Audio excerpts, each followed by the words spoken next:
This is your wife and son? Okay.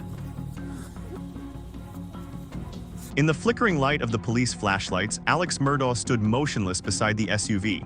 His eyes were wide but not filled with tears. His voice was tight but his expression was almost blank. The man had just confirmed what no one wanted to believe, that the two people he loved most were dead. It was a slow confession, but there was something about it that didn't fit the usual panic. This is the firearm you brought from inside the house? Sir, yes, sir. I went and got. This is a long story. My son was in a boat wreck a few months back. He's been getting threats. Most of it's been benign stuff we didn't take serious. Okay. You know, he's been getting like punched. I know that's somebody. I know that's what it is. Okay. Alex said he had brought a shotgun because he was afraid someone was around. The reason seemed reasonable except for one small detail. No one had asked that question, so why did he rush to mention the weapon in the first place? Was it a precaution, or was he preparing himself for something that was about to be suspected? Not unless it's the shortest 300 blackouts ever been made. I don't think he put that phone back.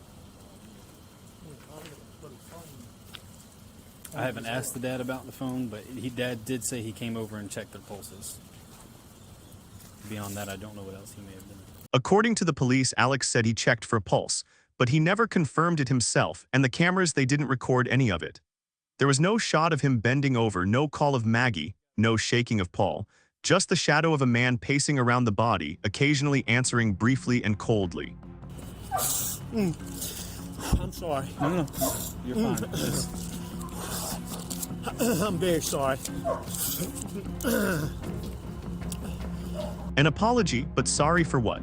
Brain, if he really checked the pulse, why didn't he answer clearly when asked? Why didn't he show any signs of shock, cry out, or call for help? Something was wrong. If words and actions didn't match, then what was real? And was the father standing in the middle of the yard really the victim, or the one who had orchestrated everything to the point of indifference? On the afternoon of June 7, 2021, at the 700-acre Moselle estate in Islandton, South Carolina, no one knew that tragedy was approaching. According to Alex Murdaugh's testimony, he had dinner with his wife, Maggie Murdaugh, 52, and their youngest son, Paul, 22.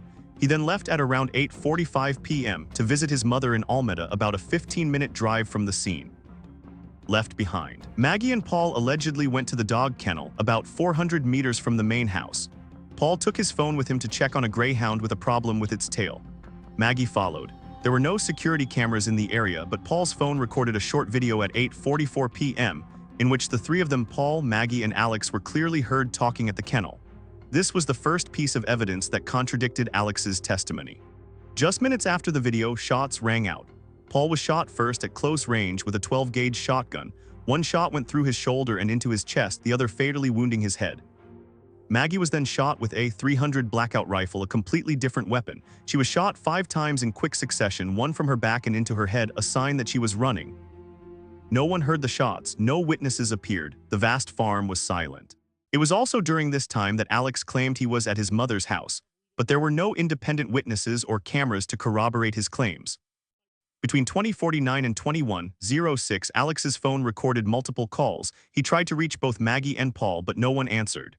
And then at exactly 22:06, Alex called 911 to report that his wife and son had been murdered. 22:06 on June 7, 2021, South Carolina Emergency Dispatch received a call in the middle of the night.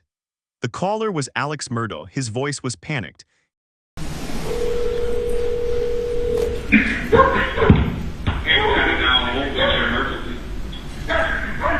This is Alex Murdaugh at 4147 Moselle Road. I need the police to stand up immediately. My wife and child was stuck badly. Okay, you said 4147 Moselle Road in Allenton? Sir? You said 4147 Moselle Road in Allenton? Yes, sir. 4147 Moselle Road. Stay on the line with me, okay? Yes, sir. Stay on the line with me, okay? He gave his address, 4147 Moselle Road, Islandton, and urgently requested police and ambulance. Copy.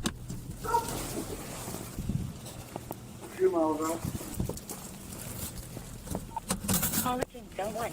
Sheriff dispatch.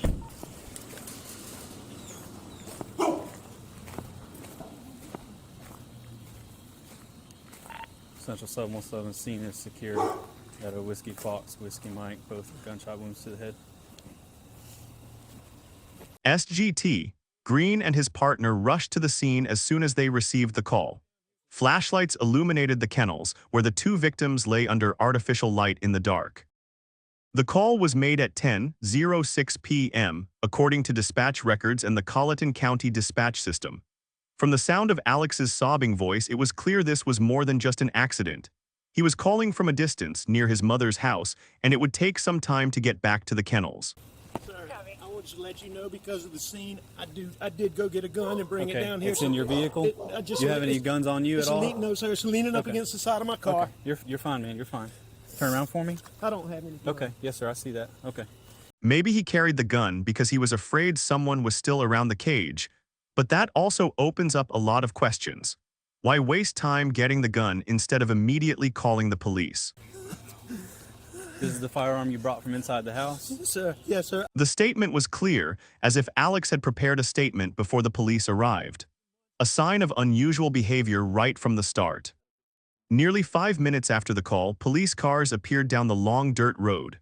The first group, SGT, Green and Chad McDowell, entered the kennels.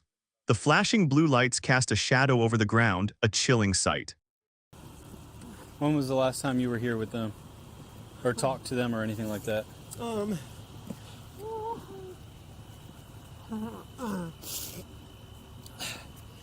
It was earlier tonight. I don't know the exact time, but Okay.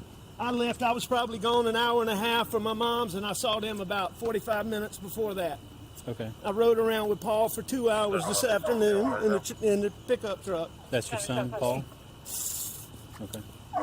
This testimony initially sounded benign, but Paul's Snapchat video taken at 2044 was the evidence that contradicted Alex's account, showing that he had been at the scene before he spoke about his explanation of his schedule. Sure. At the scene, Paul lay face down near the barn, his head hit by a shotgun blast, while Maggie lay a few meters away, shot multiple times from behind, displaying the hallmarks of a meticulously planned assassination. There was no sign of chaos, no barking dogs, no screams, no strange fingerprints. Everything was quiet, empty, as if the night had just swallowed up both the love and the pain of a prominent family. 22 June 7, 2021, after locating the crime scene, the forensic team began their investigation at the dog kennels of Moselle Farm. In the yellow light from the fire trucks, the scene revealed layers of facts, no noise, no chaos, but many things that were telling. Paul Murdaugh's body lay face down next to a small barn. His head was almost completely destroyed, part of his skull missing, the result of being shot at close range with a shotgun. Police found a large number of 12-gauge buckshot shell casings, but no shell casings in the area near the body, the first clue to the setup. About 4 meters to the south, Maggie Murdaugh lay face down on the grass. She had been shot at least 5 times with 300 blackout bullets, a powerful round used in semi-automatic rifles.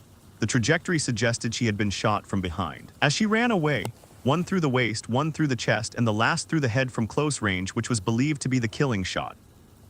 Unusually, the shell casings were all found in plain sight, not hidden or scattered, as is often the case in a quick fire or shootout. It was as if someone had stood still, pulling the trigger with precision. There was no sign of forced entry, no strange footsteps, and no blood on the trail. All the blood was in the same spot. The case left no clues, but it was too neat to be random. What comes to my mind is my son Paul was in a boat wreck a couple years ago, and there's been he was charged with being arrested for being the driver.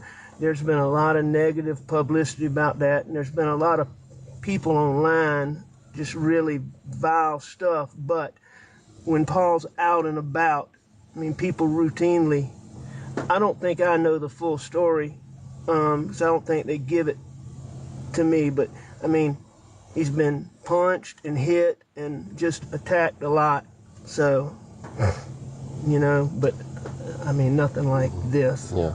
Any one person in particular or group of people? On the night of June 7, as Maggie and Paul's bodies lay in the kennel's headlights, Alex Murdaugh was invited into the patrol car for a preliminary statement. He was shaking, his voice cracking, and he kept repeating one detail. Paul was involved in the train accident. He's been threatened with death. Police initially did not suspect Alex. He was the one who called 911, the first to discover the body, and he came from a prominent low-country legal family. But within 48 hours, many aspects of his story began to fall apart. The police proceeded to collect traffic cameras, locate Alex's Suburban and especially the victim's phone. Among them, Paul's phone became the key. Alex insisted he had not gone down to the kennels that night, but on June 14, police obtained a Snapchat video recorded at 20:44 by Paul. In it, Alex's voice can be heard clearly in the background at the same time Maggie is calling the dog Bubba. The video overturns the entire story. 6/18/2021 First big twist, Alex is officially the prime suspect. While not yet public, SLED has sealed Alex's gun and phone and sent ballistics analysis to the lab. Forensics confirm the .300 blackout bullet that shot Maggie matched the gun in Alex's house. There were no signs of forced entry or force at the scene. Backhand index pointing right all shows. No stranger appeared that night, and Alex is the only point of intersection between the two victims. Round Pushpin August 11, 2021 First confession. In the interrogation room, after many rounds of denial, Alex finally bowed his head and admitted that he lied about being at the dog cage. He cited panic and suspicion due to opioid abuse as the reason. But that late confession completely destroyed the image of the suffering husband. Experts were called in and pointed out a series of anomalies. Alex actively mentioned repeatedly that Paul had been threatened even though no one asked he carried a gun, but did not check on his wife and children and the important detail, calling 911 only 2 minutes after leaving his mother's house a very short time. If he really did not know what was going on, it all came together. This was not a man who had just lost his wife and children in a panic. This was a man who was controlling every detail of the scene and his own testimony. 7/14/2022 Alex arrested for first-degree murder nearly 13 months after the crime. With a file of more than 500 pages, police arrested Alex Murdaugh. Prosecutors described him as the only person with the opportunity, motive, and means to commit the crime, especially in the context of the financial collapse and the corporate fund scandal that was exposed.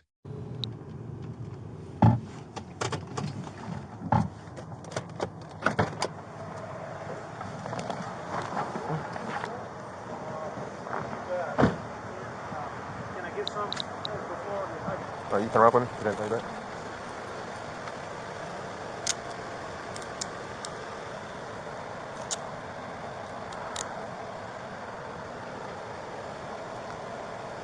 You got enough space? Yes, sir. That's fine. Alright. Call up into the appropriately. You don't have anything, any kind of weapons or something on you? I have some jacket and something back up. Alright, you can separate your feet. Excuse me. Forgot about that. Sorry about that. Any chance I can keep that? Are we going to take all the property from here? The case quickly became the focus of the United States, not only because of its tragic nature, but also because the perpetrator was a representative of the law, belonging to one of the richest families in Carolina. On January 23, 2023, in Colleton County, South Carolina, Alex Murdaugh, once the scion of one of the state's most powerful legal families, went on trial for the murders of his wife and son. The courtroom was packed with reporters, onlookers, and curious eyes from across the country. More than a year after the tragic deaths in the kennels, the jury finally heard the whole truth. Images from the night of the murder were shown on the fourth day of the trial, shaking the courtroom. Paul Murdaugh's body lay collapsed at the barn door, Maggie's body a few meters away near the trees. Next to it was a .300 blackout shell casing the type of weapon that had been purchased for the Murdaugh family. Prosecutor Creighton Waters argued that Alex Murdaugh had staged the crime scene and then deliberately called 911 to throw off the investigation.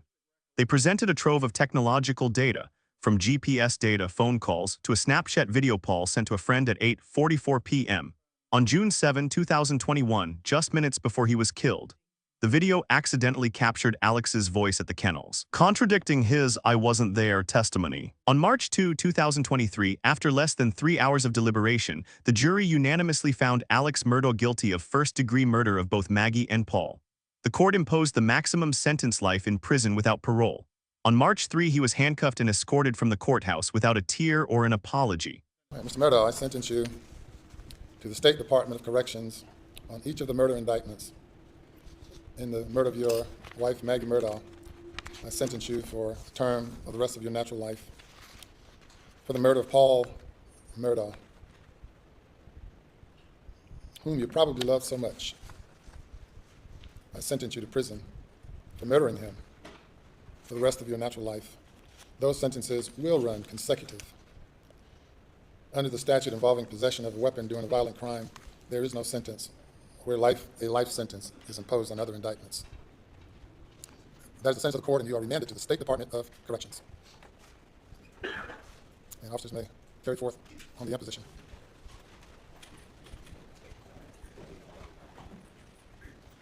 The public reaction was explosive. Some were outraged by the coldness of a father. Others were quietly heartbroken about the legal system that had allowed a family to manipulate them for so long.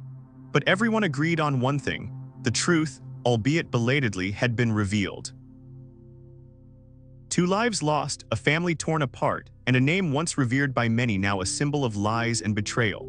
In the cold prison lights, Alex Murdaugh was no longer the Low Country's most powerful lawyer, but a father, a husband, convicted of murdering his own flesh and blood. The consequences went beyond a life sentence. It led to the collapse of an entire system where family power once obscured the truth, where one mistake after another was overlooked until it could no longer be hidden. More than 100 financial crimes, millions of dollars embezzled from victims, friends, even the disabled, all were exposed as deep tears in the heart of justice. But deeper than that was immeasurable pain. A mother, a son murdered in the very home they believed was the safest. And millions of people out there bewildered. Wonder if evil can hide so well, then how many more false faces exist around us? The law is not only to punish, but also to enlighten. This story reminds us that no one is above the law, no matter how rich, powerful, or prestigious they are.